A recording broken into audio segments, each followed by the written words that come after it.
Okay, so today what I plan to do is explain you how instructions get executed while they go through the pipeline. Okay, so after that I am going to give some group activity. Let us see how it goes. So the plan is to run you through an instruction, couple of instruction. Then I will ask you to do yourself, okay, individually. Then there is a big quiz which I plan to do it by opening up a discussion among the whole class, and you have to come up with a final one single answer for the whole class. Okay, so that's a plan. Let us see how the timing goes. Before we start, are there any doubts so far? One thing I notice, you come to the class, attend, after that you don't even bother to look at the slides, or I don't want you to look at my face again, but at least look at the slides. I thought you will do. Hardly very few people are coming to the LMS and trying to see. I don't know, you are coming to the LMS, but I don't know whether you are seeing the slides or not. See, I can do my level best by explaining many times, but unless you put in some effort from your end, we are not going to make a profit, make a successful finishing of this course. It is a tough subject, I agree, but unless you spend some time thinking about it offline from the class, it's not going to be possible. You come like a guest to the class and then listen to the class. I hope you are listening, and then you don't even bother about the classes later. It is going to be tough. This is very important for you. I'm teaching this, I only asked for this course for you guys because it is useful to know about architecture, how it works, because you are all electronics engineers. I want some reciprocation from your end, okay? I don't see that. You are active in the class, I'm not disagreeing to that, but offline, I'm not going to give you homework. You are not school kids. So you are supposed to take ownership and learn on your own.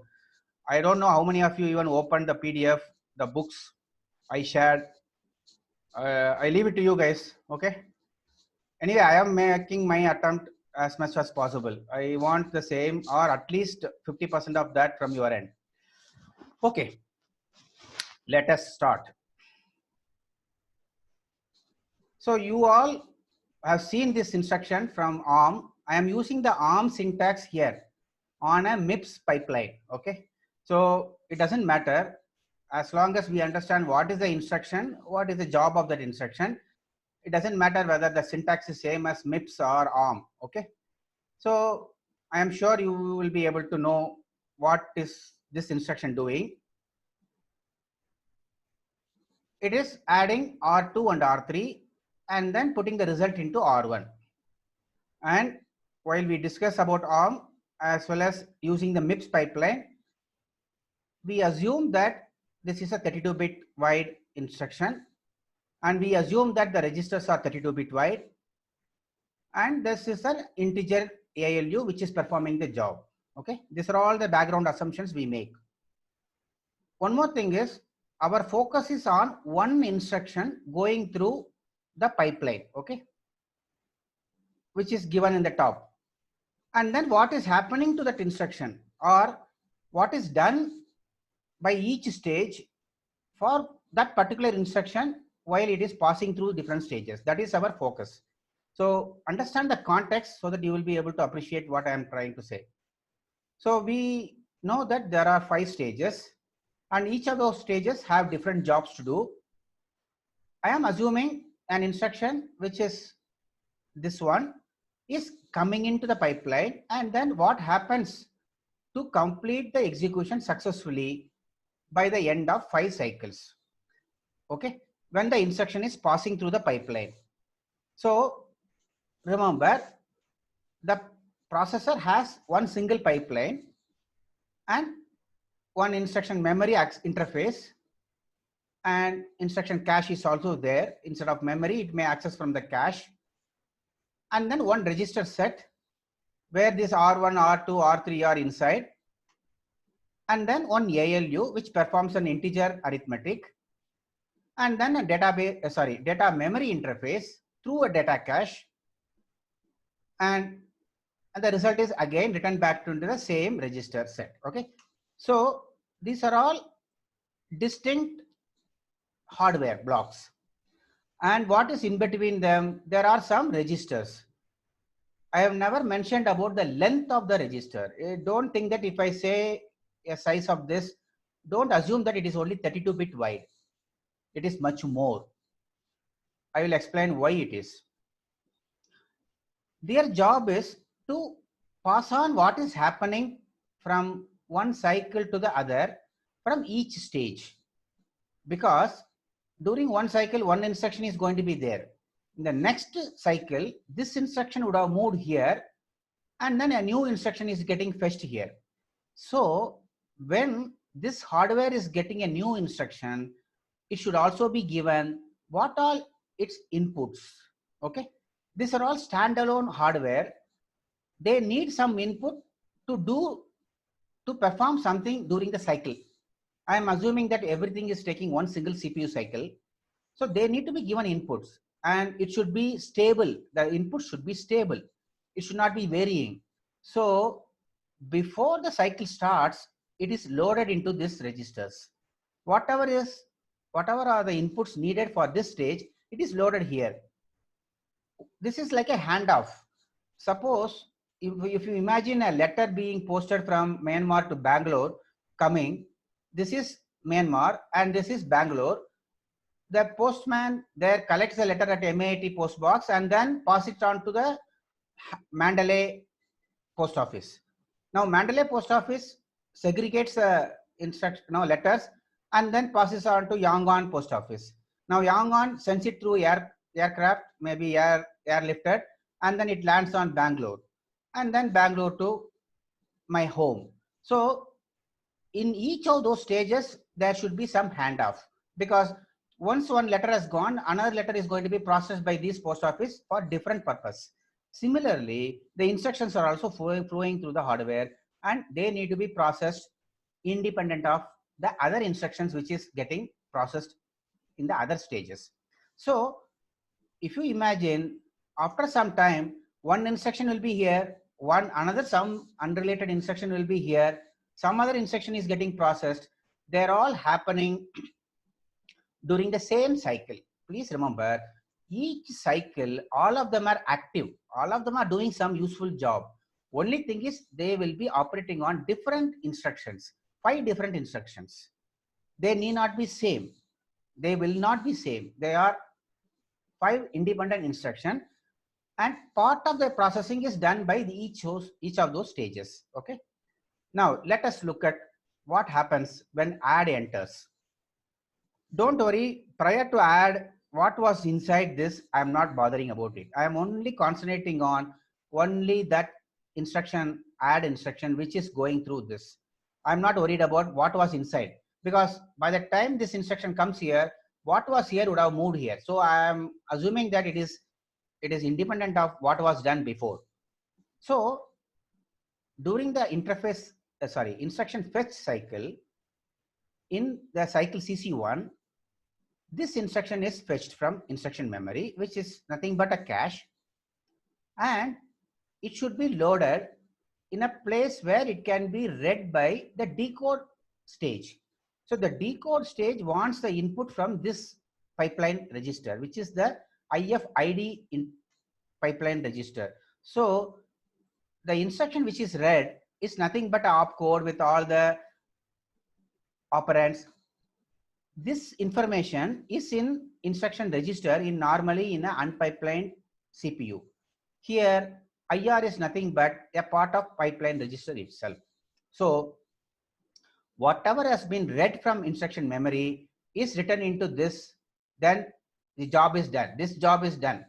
It can now start fetching the next instruction. It doesn't have to bother about the previous one, which is accessed from memory and loaded into interface, IFID pipeline register. Okay. Now, assuming instruction cache is present and there is a cache hit, that means what? If it has to complete the access of instruction. It should be completed in a single cycle. It is possible only if the instruction is available already in the instruction cache, which is close to the CPU. If it has to go to really instruction memory, it is not going to be possible to complete this in one single cycle. So since we are assuming the whole thing is happening in a single cycle, that means this operation in one cycle, this also by the time gets completed and passed on. So we are just seeing what is happening on each cycle at every stage. In the current discussion, our focus is on this instruction, and while it is passing through, what is happening. Okay, now it has been read. Now what is happening? It has been latched on to this register. Now it is now ready for the register set portion, the stage. This stage is now ready to process it. Okay, now this is a decoding stage. So every stage is a set of some circuitry, digital circuits, combinational circuits, which operates on inputs coming from the pipeline register. And then at the end of the cycle, it is done, the job is done, it is latching the output to the next stage pipeline register. That's all. It is like a postman, sits there on every cycle, takes the input from the pipeline register. Based on the input, it does something and then passes on the output to the next stage pipeline register. Then now it is ready for taking in next input. So every stage behaves like an independent block processing the instruction every cycle. It doesn't remember what was done previously. It just the job of one instruction, and then it is ready for processing the next instruction. That is true for every stage. Okay. So now what is the job of this stage? This stage is supposed to decode the instruction. First of all, understanding what has come in is done in this stage. Then it finds out that, okay, add operation has to be done. The two operands are R2 and R3, and the result should go to R1. This is the instruction saying. Now, remember, only accessing the operand is done in this stage. It is not going to perform add operation. It is not going to perform the job of loading the result into R1. It is not its job. Its job is to only access the operands, if whatever may be the operand given by the instruction, and then put it on this stage. That's all. The job is done. Now you have to remember one more thing. The ALU is coming next. It doesn't know what was the instruction decoded in the previous stage until this stage takes care of passing it across to the next pipeline stage, which is not shown here. Please understand, everything is not shown because it will become too complex for you to understand.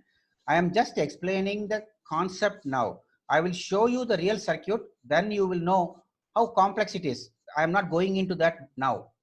So this pipeline register has the instruction. This has all the information about it. So while this is decoding it, its responsibility is to pass on the information about the instruction to the next stage so that it can do its job and then pass on some other information which it cannot do. So that finally, when the instruction gets completed here, what was expected of this instruction is completed. So that information is decoded here, which needs to be passed on. And the only way it can be passed on is through these registers, because they're all independent combinational circuit blocks. Once this register does the job, passes it on, it is busy with the next instruction. It doesn't bother about what was done previously. So information has to be passed across. Now, one more thing. What is the job of this stage? It is supposed to decode it, fine. And then it is also supposed to fetch the fetch the operand. It is very important that the registers are fetched. It is inside. It should be fetched and the value stored in those registers should be brought out and then made available on this pipeline register. Then only ALU can perform the job. It cannot directly access the register set. It doesn't have access to it. It has only access to the pipeline registers. So the job of this stage is pass on the relevant inputs. Either it is R2, R3. If the instruction was some R5, R6, it should be R5, R6. So based on the instruction, it passes on the information across. So what does it pass on? Okay, it wants R2 and R3. Let me send it to the next ALU. And then it should also take care that add is the operation should be performed by the ALU on these operands. This ALU does not know. So because it is available in the instruction register, that actual opcode. So it passes the information and latches the control signal. Control signals are not shown, only the data flow is shown here. Control signals still pass between the stages, which is not shown. Okay, now it is written, the R2 and R3 are written. Now imagine this stage. It knows now from here add operation is to be performed and the operands are available here. It doesn't know, currently ALE does not know whether the contents it is adding are from R2 or R3 or some other register. It doesn't know. It has two inputs. It is performing the addition because it knows addition has to be performed on the inputs. So it performs the addition, and then as expected, it has to pass on the result. So it is putting it on this pipeline register. The added value, 132-bit value is put into this register. Why it has to be put? Because only addition is performed now. It is not yet written into R1. The instruction says add to these two and put it on R1, which is not happening now and cannot happen here because it doesn't have access to register set. It has only a ALU which can perform some operation. So it is passed on to the next stage.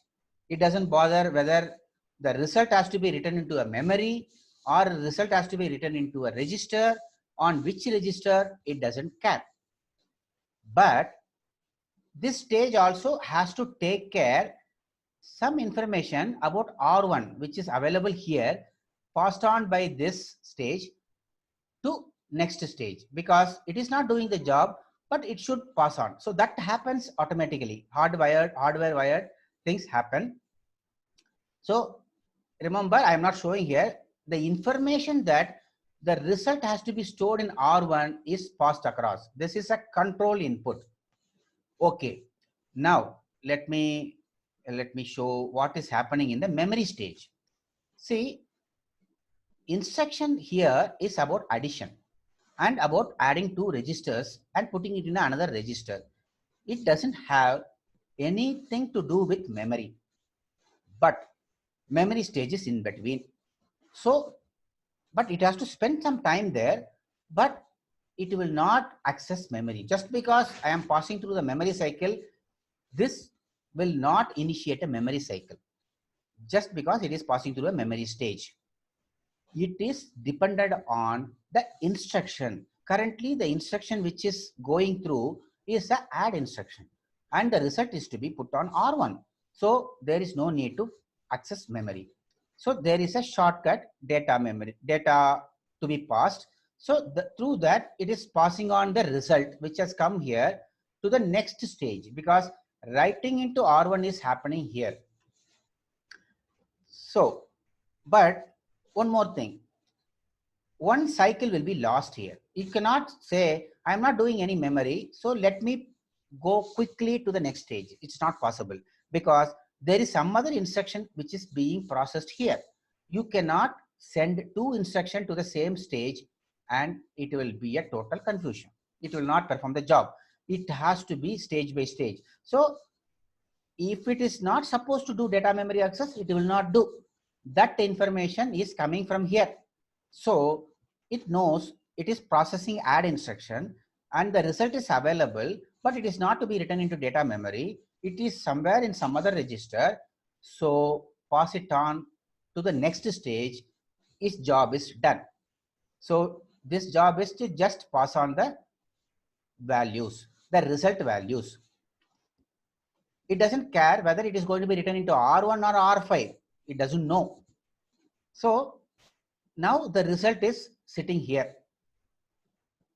Remember one thing, addition happened during this cycle and actual value getting written into the register happens after 2 cycles. There is a delay. You have to remember it because it is going to be impacting us in the next,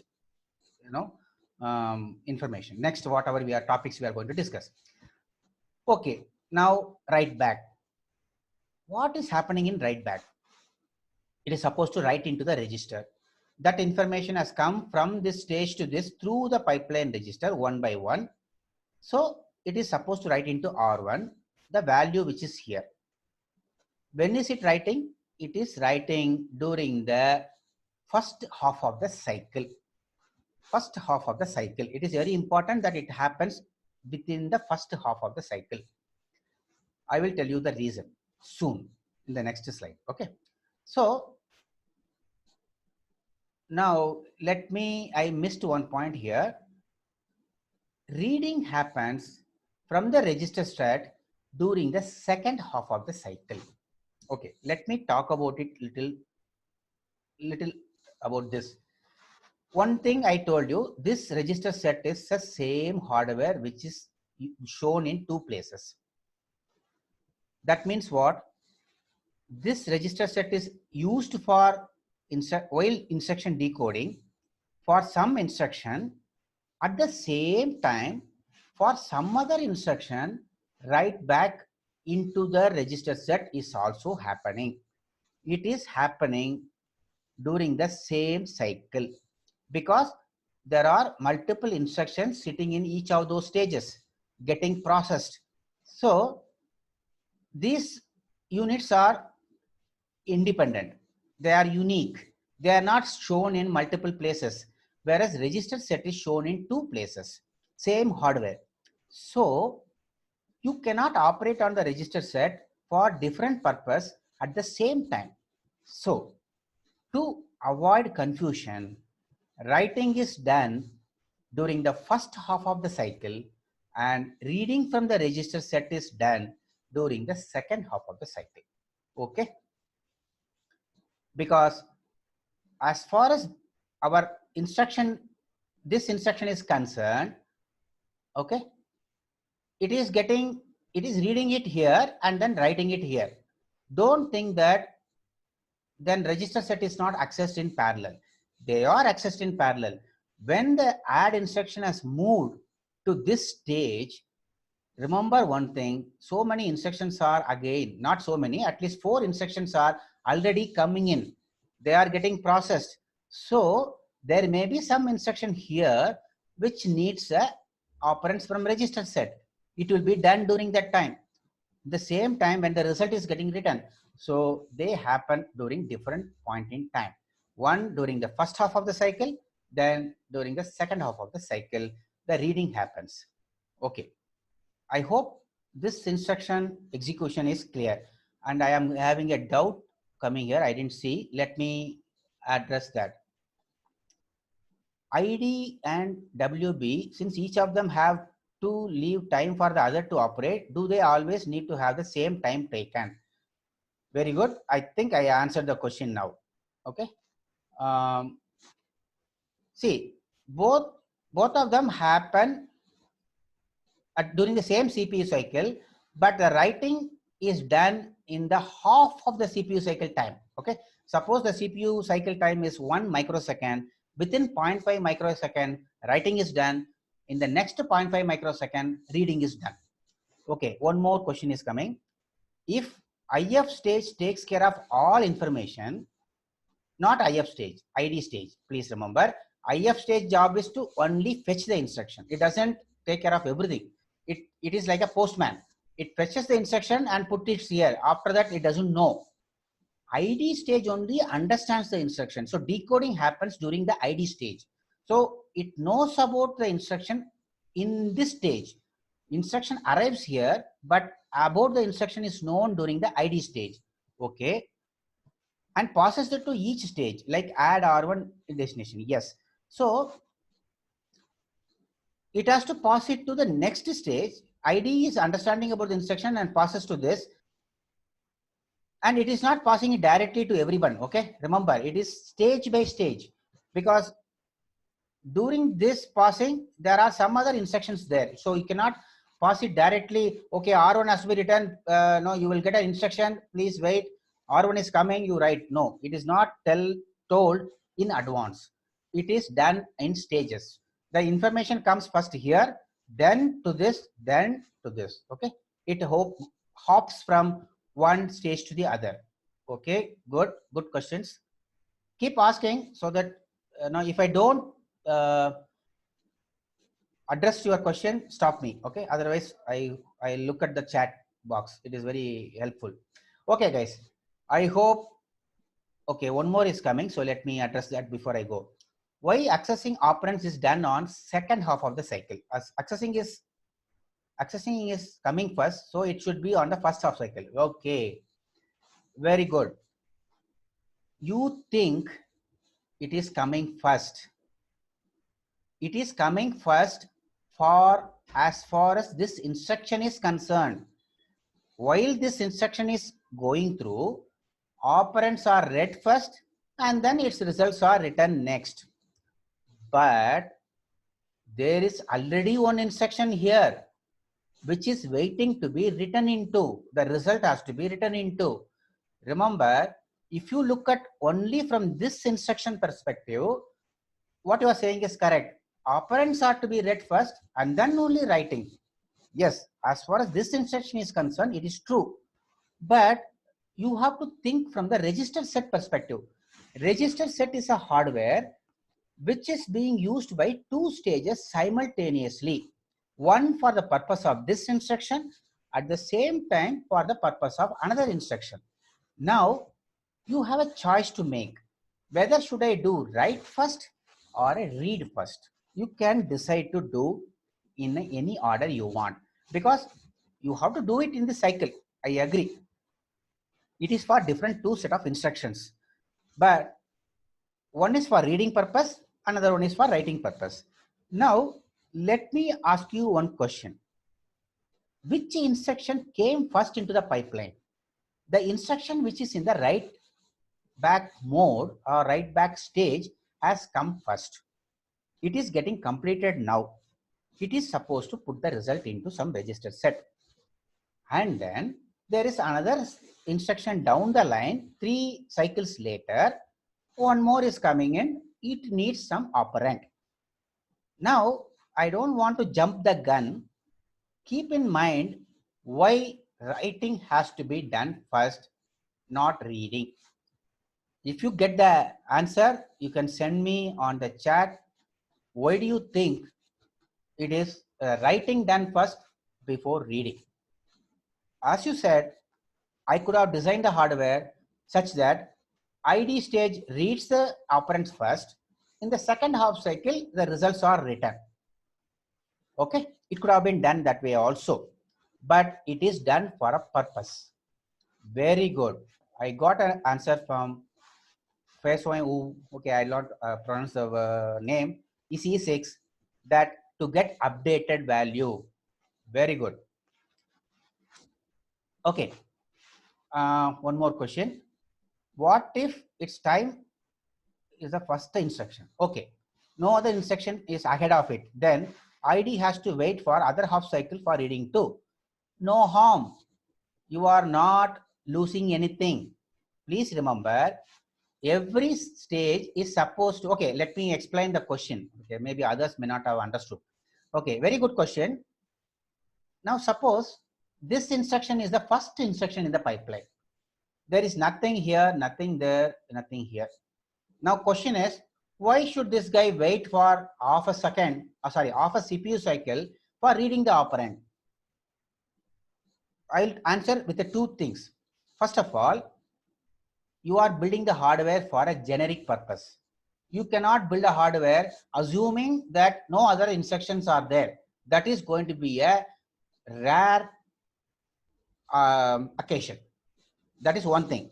Second, are you losing any time waiting for reading the registers during the next half cycle? You are not. Anyway, you have to spend one cycle here. It doesn't matter whether you read it before or after, doesn't matter. You are anyway going to wait for one cycle. So it is better to do something which makes sense and helps in the programming or from executing multiple instructions. I will tell you, initially I told the instructions in the each stage are independent. They do the job. Okay, the hardware is performing the job on each instruction without bothering about who is in the previous stage and who is in the next stage. But in reality, the program is a flow of data. There are set of instructions which are dependent on each other. Some instruction is producing some result which is required at the later stage.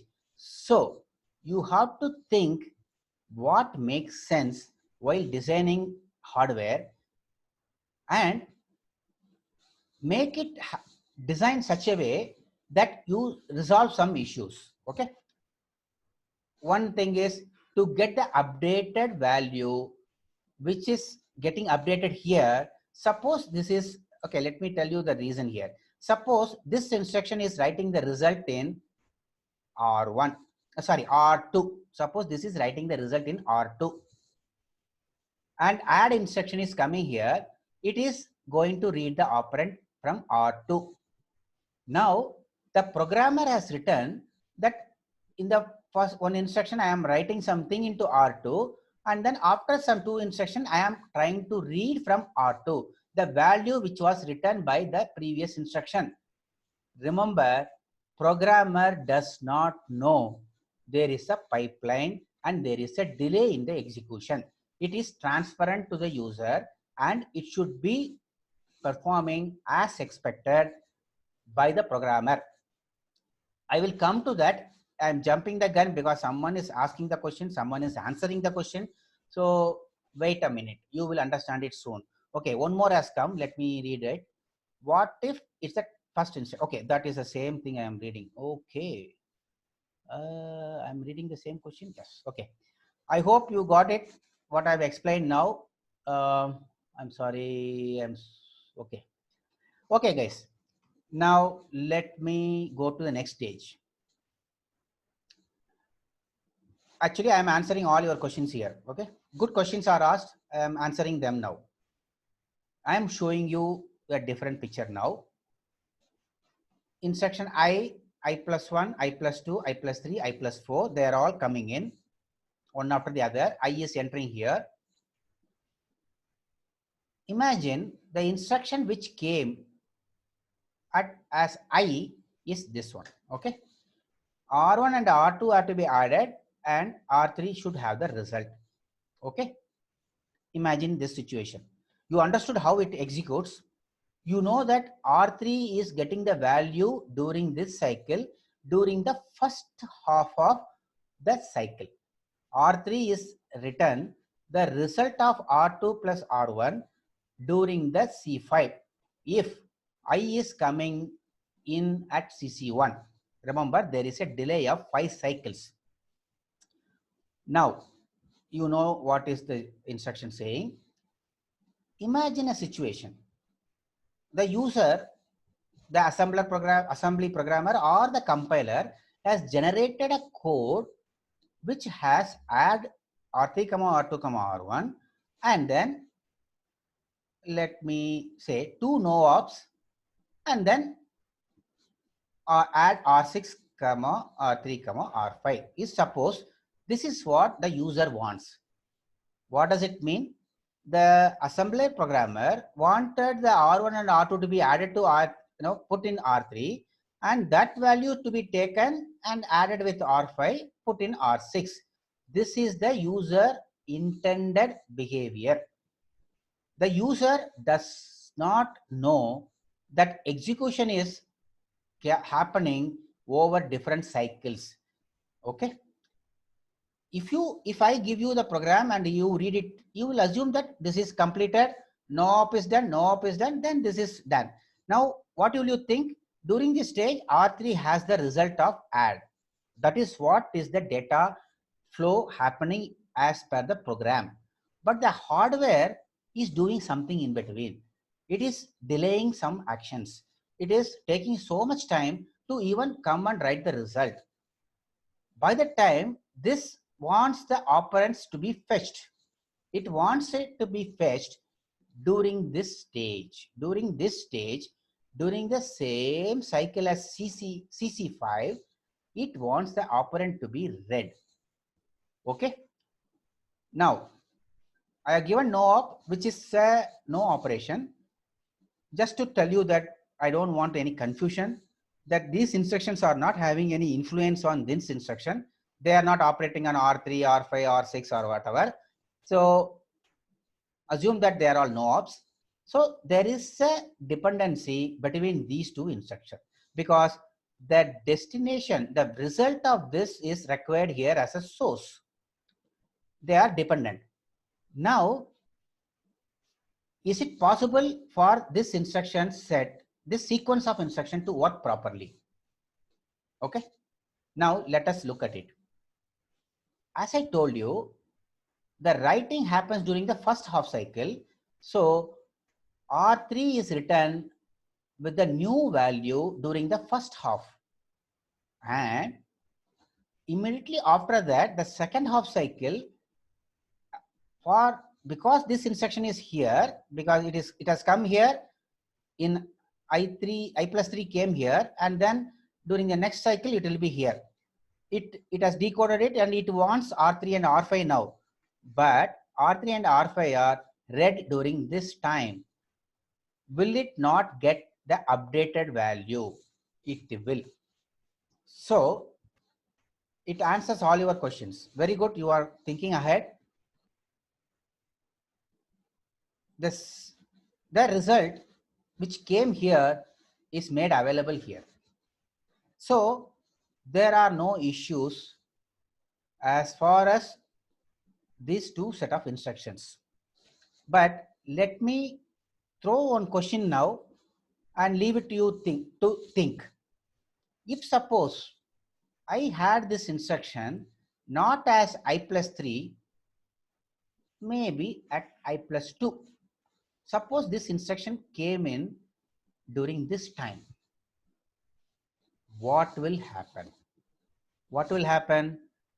It wants R3 here because operand is going to be read here, but R3 is still not written.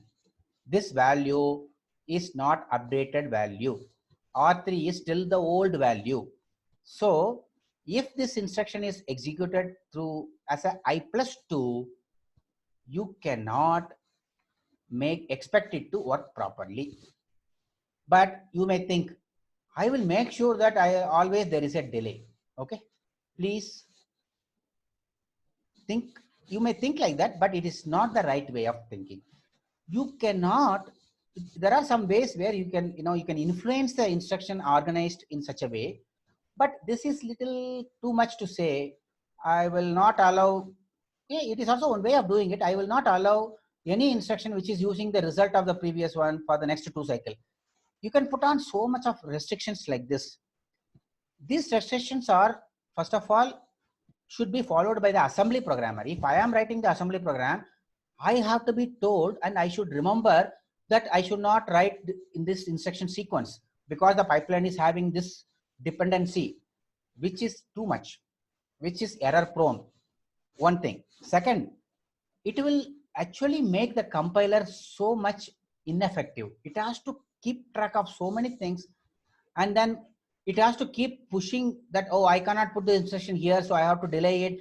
There will be wastage of cycles and there will be too much of confusion in generating this assembly code. Remember, 99% of the time, these assembly instructions are generated by a tool, which is a compiler. Not only one compiler, not only C compiler, it could be a C++ compiler or a Java bytecode interpreter or anything. No, so many languages are there. They are all running their program on the hardware. They are generating this assembly code. Every tool should be told, I have this dependency, please take care.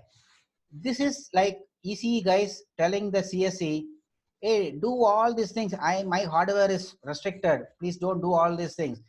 They will not like you. It is going to be very difficult. You cannot build a tool and release it to the market soon.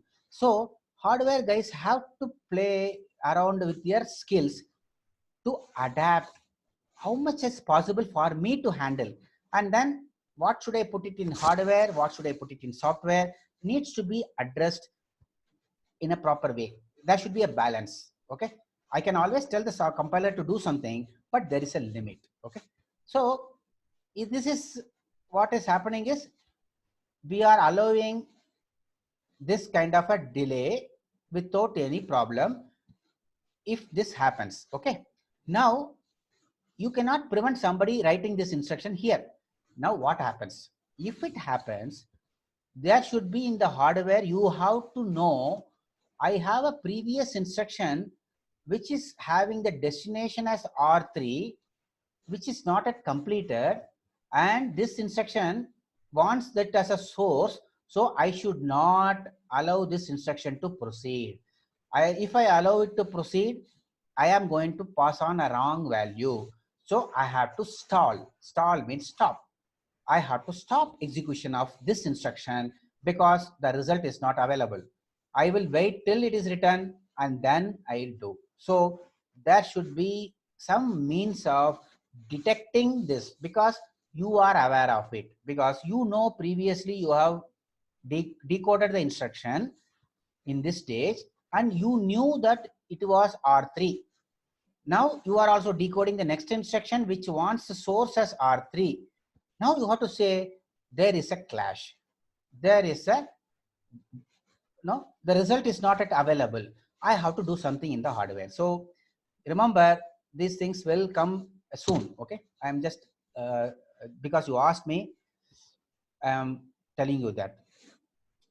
No synchronization. I don't understand what this, I mean, you can talk if you want to clarify, or if it is clear, then I will proceed. I didn't understand your sentence.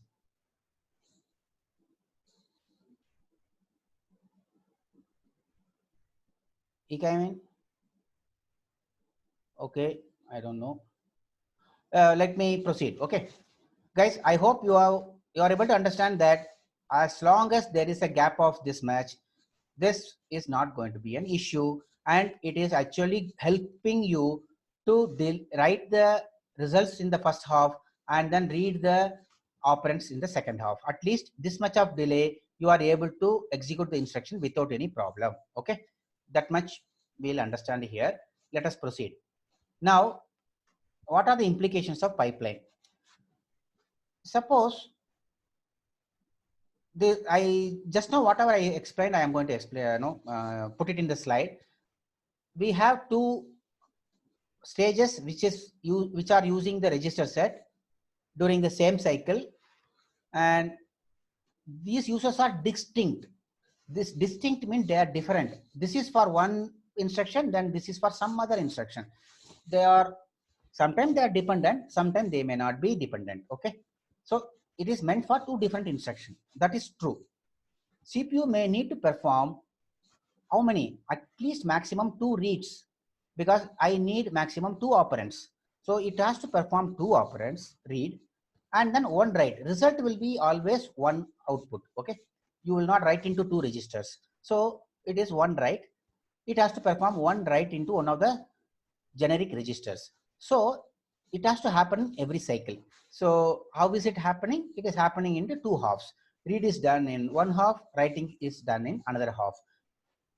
One more thing is, both reading and writing could be to the same register. Like I showed you in the previous example, R3 could be the operand here and R3 could be the destination register here. In that case, splitting the writing and reading into two halves and doing the writing first and then the reading next. Make sure that this instruction which is coming in late is getting the updated value through the register set, not directly through the register set. Okay. So I explained it already. So let me go fast. In case if I am not having it in IP3, I plus 3, then instruction has to be delayed or stalled. Stall means it is not a food stall or a drink stall. It is a stall, stop it, delaying it. If in case you need it ahead, you have to stall the instruction. You have to not the stop means you are not stopping the execution.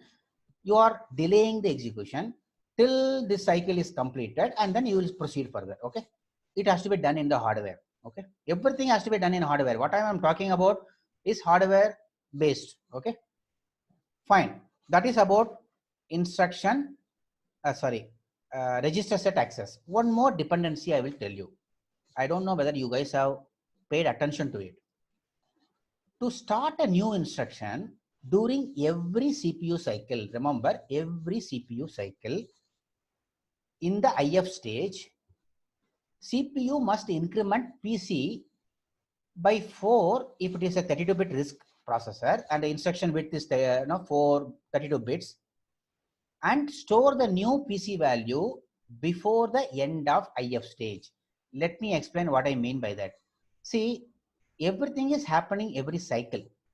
Now, IF is done on first cycle. Suppose I is done. In the next cycle, I comes here. I plus 1 is accessed here. I plus 1 is in which memory? It is in a memory which is 4 bytes ahead. Suppose this is 100. If the address is 100, decimal 100, instruction I is here. I plus 1 instruction will be in 104 because every instruction is occupying 4 bytes. The width of the instruction is 4 byte. So the next instruction is at 104. So every CPU cycle, it has to fetch a new instruction which is at 100, 104, 108, 112. It has to keep on going. So if it has to do that, the incrementing of 4 has to happen within this CPU cycle. You cannot depend on this ALU. Please don't confuse. This ALU is not for this incrementing the PC. I explained it earlier also. There is a separate hardware which is not shown here, is taking care of incrementing it and keeping the PC updated, so that during the next cycle, a new PC instruction address is put on the bus and a new instruction comes in. So if it doesn't happen, you will be fetching the same instruction again and again. You will be processing the same instruction throughout. You will not proceed to the next instruction at all. It has to happen every cycle. It is happening much faster now. Every CPU cycle now, a new instruction is accessed in a pipeline register. In a unpipelined CPU, all this operation is to be completed before the next instruction was fetched.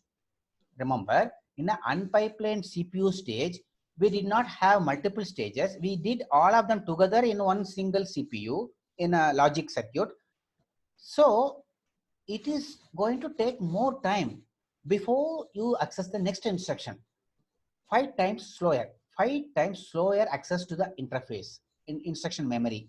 Whereas here, because you split the job into small chunks, you need a new instruction more often now.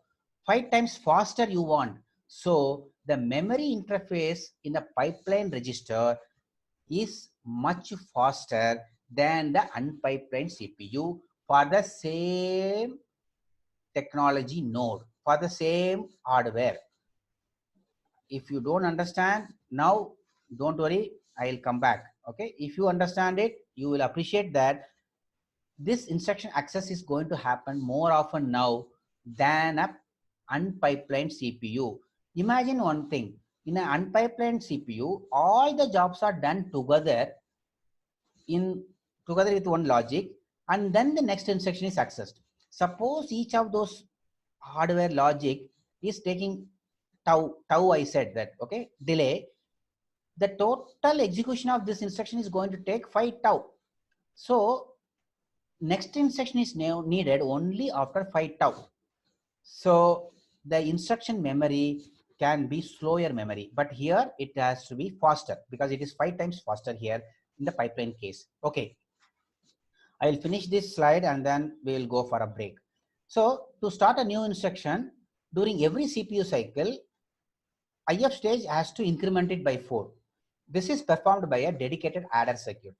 So, and this must be done during the IF stage itself, in preparation for fetching the next instruction during the next CPU cycle, because PC should be loaded with a new value within the cycle. Otherwise, you will be keep fetching the same instruction. Furthermore, we must also have another adder to compute the potential branch target.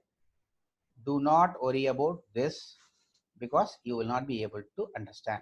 It is about branch instruction. If you remember, if you noticed it, I have not spoken about branch instruction at all so far because I don't want to complicate the things in the initial stage.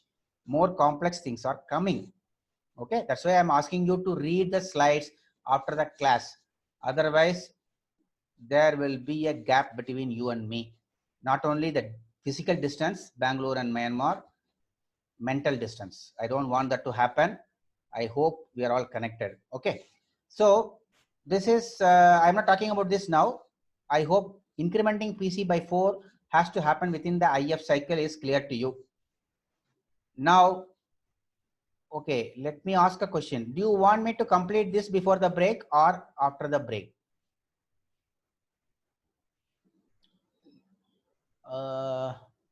Okay. Can I complete it? Can you give me a thumbs up if you say that I can complete this instruction before the break? Okay. I will take, very good. Thank you guys. Let me complete it because we are in a flow. If you disturb the flow, you will lose track. Okay. Please don't wait. Keep looking at the watch. Just pay attention to the class. Okay. You are going to get a break, but little delayed. Please bear with me. I also need a break, but let me just complete this. Okay. Because you are all in the receiving mode, I hope. Okay. This is what another instruction I'm going to run through. I'll do a little faster because I have explained much in detail there. This is a load instruction and this is the address, and square bracket says the content of that address. And what is this address? It is in the data memory because we are trying to access the data memory at a location which is R2, whatever is the content of R2 plus offset is 4. I want to add a 4 to the content of whatever is in R2 and then send the address out on the data memory. This is the data memory. I want to send the address out in data memory and get the data from the data memory and load it into my register R5. Okay. I want this instruction is nothing but a load instruction which is accessing the data memory for load purpose. That means it is reading the data memory because it is loading from the data memory into the register, and to which register it is writing, loading into R5, and which address it is reading from the data memory. Whatever is the content of R2, I take it, add a 4 because it is part of the instruction. A 4 has come, an offset value. I add the 4 with the value of R2, send the address out on the data memory, get the value from the data memory, put it in R5. This is a load instruction. Now, how is the pipeline performing this job stage by stage? We will quickly run through. I am sure you will be able to follow. This is the meaning of the instruction. Same thing. I am going to assume that the instruction is flowing through this. Okay. Very simple. Instruction fetch is happening and it is available, and while accessing the instruction, this constant is also coming along with the instruction. Remember, this 4 is coming along with the instruction. It is embedded into the instruction. If you see the instruction format, opcode, register, which are the registers, and then the offset is here. That 4 is here, sitting here as a part of the 32-bit instruction. Okay, so it is available as a part of this value is available here. So now what is happening? I want to perform a decode operation. Okay, decoding is done. I understood that it is a load operation, and these are the registers to be used. Which are the operand? R2 and 4 are the operands. 4 happens to be a constant, not the register, and destination is R5. So it has understood the instruction now. Operation is a load operation. So is there any addition to be performed? Yes, there is a addition, implicit addition to be performed, because R2 and 4 are to be added. Who will do the addition? Our friend ALU will do. Nobody else can do. So, but after accessing the data memory, which will be done by this stage, the result will be written into R5 during this stage. So by looking at the instruction, you should be able to find out what happens during which stage. Accessing of R2 and 4 is happening here. 4 is coming from through this path. R2 is coming from here. It is made available here. And then R2 and 4 are added by the ALU. The result, effective address is available here. Data memory is accessed. It is giving out the value from the data memory, which is available here, the content of data memory at this address, and it is written into R5 here. How does it know it is R5? It is passed on. The information is passed on. That's all. You understood the whole instruction in one single, maybe 10 seconds. So these are all explained here. Okay, whatever I told you. One more thing is done. This 4, when it is coming as a 16-bit value. It should be sign extended. If you remember, it's a sign bit value, it's a 2's complement value. The offset can be negative also, but registers are 32-bit wide, but the offsets cannot be 32-bit because the instruction width itself is 32-bit. So offset cannot be 32-bit. It is normally 16-bit or much less than that. So a negative value also can come, positive value also can come. So that should be extended to 32-bit because we are performing a 32-bit addition. So the constant is sign extended. If it is a positive value, it will be a positive 32-bit value. If it is a negative value, it will be a negative 32-bit value. It will be either subtracted or added. Remember, an ALU can perform an add operation on two values. If one is positive and one is negative, it is going to perform a subtraction operation. I hope you guys know from the digital design course. So what is done? Address is generated. Now what is coming here? Effective address computed is coming here. It should be given to the data memory. Data memory is now accessing it. One more thing I want to bring it to your notice. During this cycle, when instruction I is here, I plus 1 is here, I plus 2 is here, and I plus 3 is here. Remember, okay? Always you should remember that when the instruction is flowing through, there are somebody behind. Now, while I is, because of I, a data memory access is happening here as far as this instruction is concerned. During the same time, for the purpose of I plus 3, there is the instruction memory access happening. This came up in one of the doubts one student asked in the yesterday's lecture. Instruction memory is also accessed in parallel. It is true. Not for the purpose of this instruction. It is for the purpose of some other instruction. It is happening during the same cycle. You will be wondering, I am showing this way, I have to show it in this way. Then you will understand that the instruction fetch is happening during the same cycle. For I plus 3 is happening here. Okay, you have to picturize it. I cannot show both pictures here. So please, if I show it this way or in a logic, horizontal way, you should appreciate that. During the CCC4, during this cycle, I is here, I plus 1 is here, I plus 2 is here, I plus 3 is here. It is not I minus 1, I minus 2, I minus 3. It is I plus 1. This instruction came first. After that, the next instruction, which is 4 bytes ahead of it. So I plus 1, I plus 2, I plus 3. Okay. So what does it mean? It is a Harvard architecture. During the data memory access in the cycle, during the CC4 itself, I plus 3 is accessed from the instruction memory. So data memory access and the instruction memory happen at the same cycle. It is not like first half, second half. Please don't confuse. I mentioned about first half, second half only for registers. In memory, there is no concept of first half, second half. You have to send the address out, get the data. You have to have a dedicated hardware interface connecting the memory with the CPU. Otherwise, you cannot do it in parallel. It is impossible.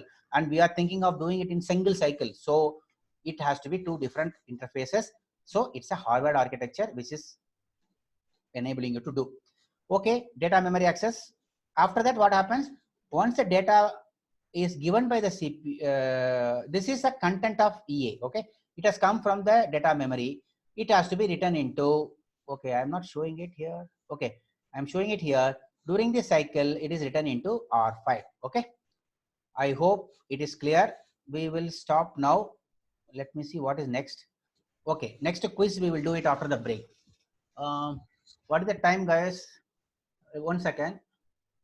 Okay, I have not recorded. So this is going to be an independent exercise. Store instruction. If you have already started working on, please continue. I am talking it for the purpose of recording. So R6 is this value. What is in R6 should be stored in the memory pointed to by R1 plus 8. So this is a constant, immediate constant, which is coming along with the instruction. And I want you to show what happens during this instruction execution. When it is passing through different stages, what happens? Okay. So I will give a minute. I will remove all the thing. I will give a minute and then, okay. Let me explain what happens here. Every stage, store instruction. So you can see that this instruction needs to store the value in R6.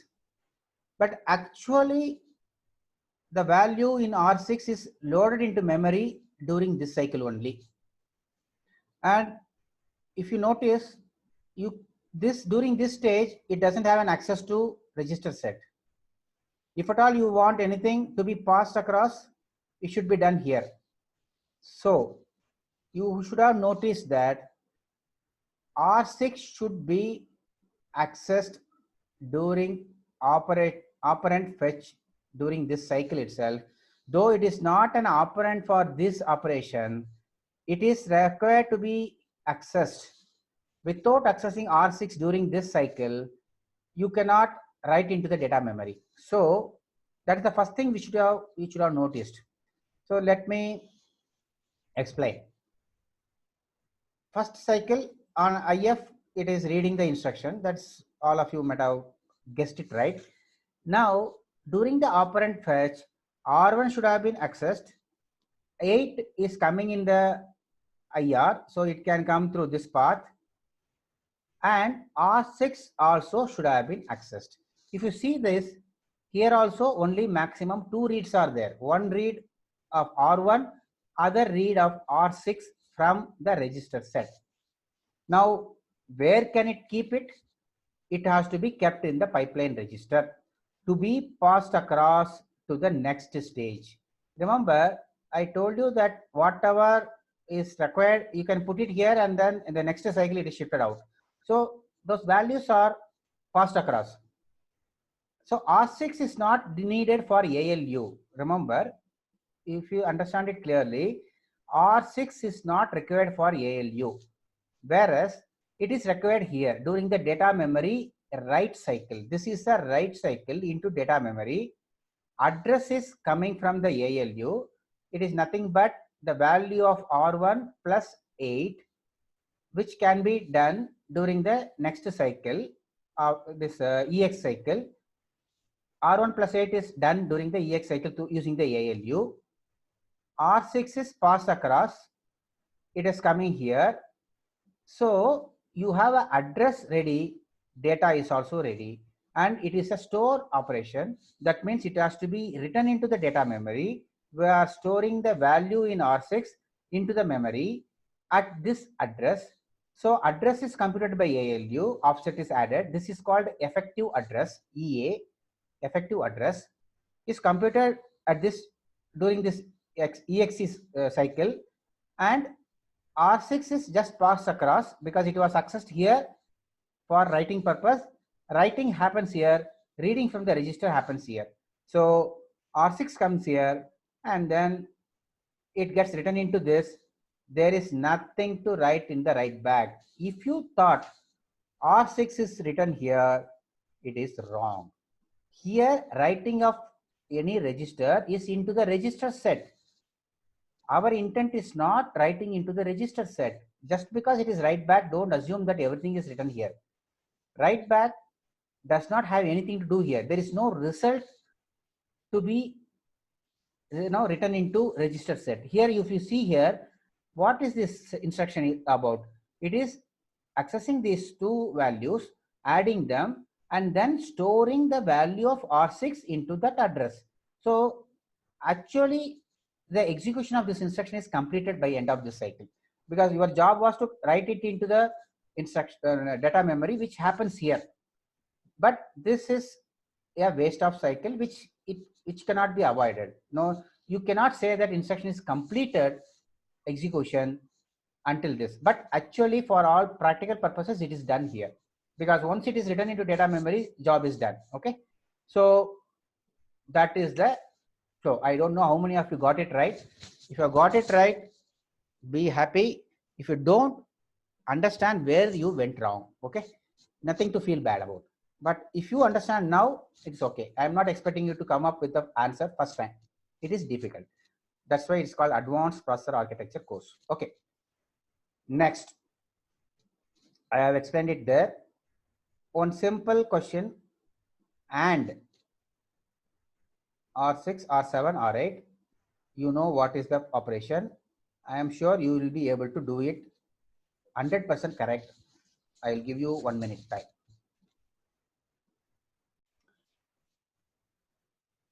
Okay. Oh, 1 second. Okay. It's an interesting problem. I'm happy that many of you are getting it, and some of you are missing out also. It's okay. It is difficult to imagine what is happening. I'll tell you how to solve such problems. Once I say a timeline is given, you have to assume that the instructions are all in this stage now. And then what you should do, maybe go back and then see what would have happened for this instruction before it came here, what would have happened for this instruction before it came here. So individually you have to run the instruction one by one. They all arrive here, though they all happened in parallel. It's a hardware processor is doing it. We are all human beings, so you cannot do the same way. So you should imagine that the instructions are reaching here independently. What they would have completed, what they would have yet to do, what they are yet to do. So if you have done that and are looking at the option, you can check also. I leave it to you how you do it. Now let me see what all is there first. There is a store instruction. There is an and there is a load. Remember, store is R1 getting written into data memory. Load is something from data memory is coming into R6, and some add and then move. Move is a constant value moving into a register. One thing what I have done is to reduce the complexity. I have not used any registers, reused any registers here. So you don't have to worry about dependency, any instruction getting stalled. That's all next level. All are, if you see that I have used all new registers, so that you don't need to worry about any interdependency in terms of data. Data dependency is not there. All are new registers. Okay. So let us go one by one. PC will be pointing at an address 120. All the statements are for the time t, which is nothing but end of CC5. So CC5 is also completed. That means what? Each of those stages, things are done. And then I am asking this question. So now PC is initially, to start with, it was 100.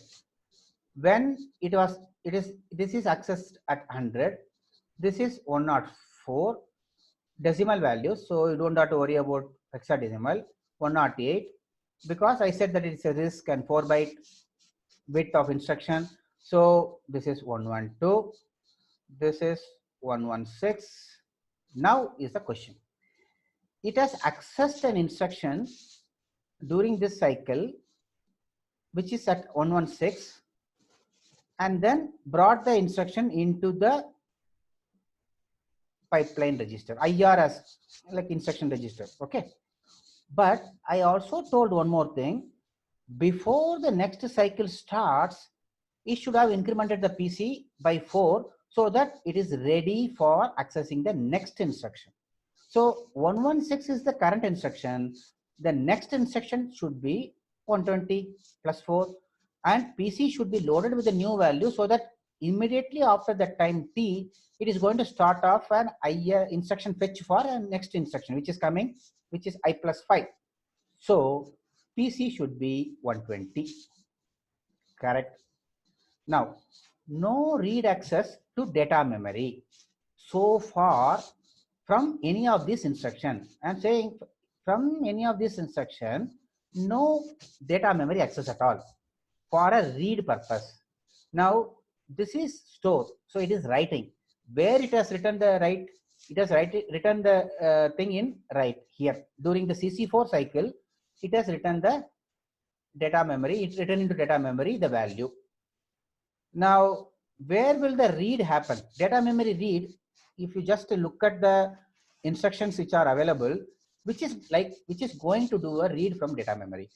This is writing into data memory. This is nothing to do with the data memory, so it's not going to touch data memory. This is not going to do anything with the data memory, and this is also not going to touch data memory. It is only loading the immediate constant which has come with the instruction. So only this instruction and this instruction are accessing the data memory, and this guy is doing it for write purpose, which happened before. CC4 itself, it happened, writing. So my question is about read access to data memory. So which is likely to do the read access? This instruction, because it is loading from the memory to register. So it is going to read from the data memory. But it is going to perform the read from the data memory during which cycle? That you have to see. So for that, you have to go through this pipeline and see, yeah, data memory access for this instruction is here, which is CC6, not before that.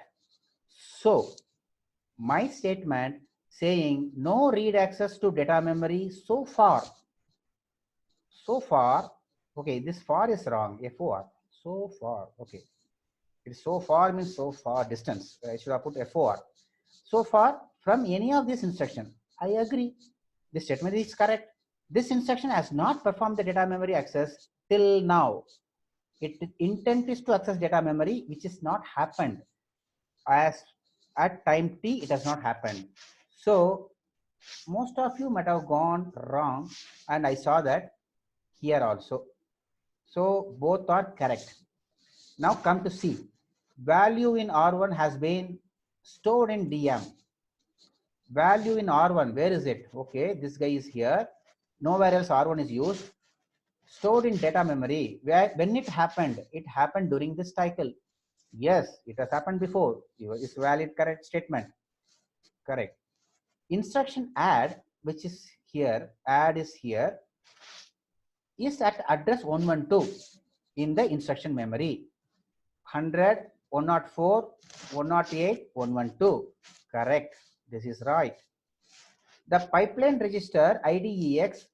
Where is IDEX? IDEX is here. As far as this instruction concerned, IDEX is this one. This is IDEX. and this is an IDEX. Of course, this fellow is also IDEX. Okay, the same pipeline register is shown down. This is IDEX for this instruction and different instruction.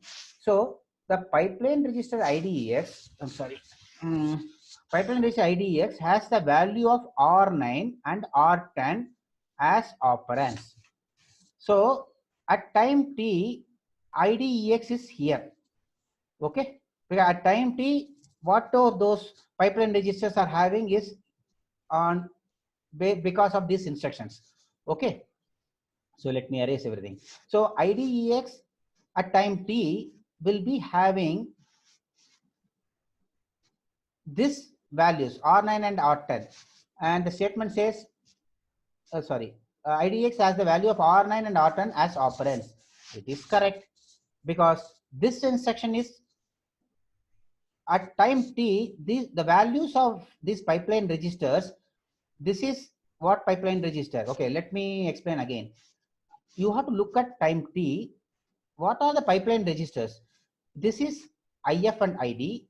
This is ID and EX. This one is EX mem, and this is mem write back. Okay, these are the pipeline registers, and the values in them are due to these instructions which are being executed. This guy is completed already. This instruction is not going to play a role in the contents of these pipeline registers. So my statement of pipeline register IDEX has R9 and R10 is the correct statement, and that is because of this instruction. So this is also correct. What about this? Pipeline register IFID. Okay, where is IFID? IFID is here. Okay, is having the instruction move R11, 5 just read from IM. Yes, it was just read from IM and it is available here. That is the correct statement. So it is true. What about this? The result of R4 and R5, which is result of R4 and R5. It is done here. The result would have been available after this ALU executed the instruction on CC4, correct? And operation was done. And the result would have been available on which pipeline register? It is available in mem write back. So the result of R4 and R5 is available in the pipeline register mem write back, which is wrong. So I made a mistake. Okay, good. I made a mistake. So if any of you have mentioned that G is wrong, is the right answer. Actually, I also missed. No, maybe while writing the question, I didn't think about it. Let me explain. G option is wrong. Why? R4 and R5. Please, if any of you think it's the other way, please reach out to me. Let me explain. R4 and R5 are here. Okay. The result of R4 is available in the pipeline register memwb. Memwb is right. I'm sorry. You are right only. Memwb is here. Okay. Yeah. I'm sorry. Correct only. I'm getting confused. Okay. See, let me explain what is happening. This R4 and R5 and result is available here also. During data memory, during the mem cycle of this instruction, nothing has to be done. This result would have moved here. So this result is also available. I think also I have not put here. So result of R4 and R5 is available in the pipeline register mem write B is the right answer because it is yet to be written into R3. Okay, yet to be written into R3, which is available here. I hope I got confused and then sorry about it. So this is also a right answer. Okay, I have not made any mistake. So R4 and R5 is available here. Then last two options, please hold on. The only instruction which is fully completed by now is this. Yes, you are right. This is a correct statement. It is only the instruction. Other things are all halfway through. And then R11 was not accessed so far by any of these instructions. That is also true. R11 is yet to be accessed here, and R11 is not used anywhere, any of this instruction. So it is also true. So all the statements are true. And I would like to recognize the right answers who gave first. A person who gave the right answer and so early, you can all clap for him. Let me verify whether I am right. Where is I saw his answer.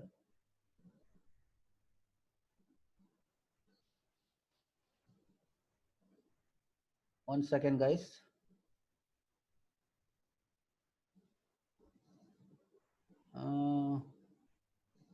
Did I see the answer? You can.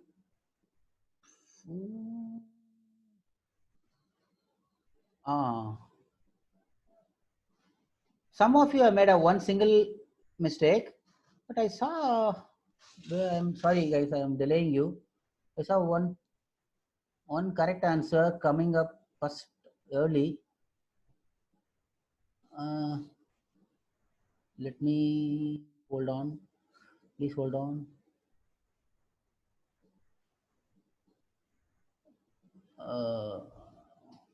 I thought it was ECE42. Okay.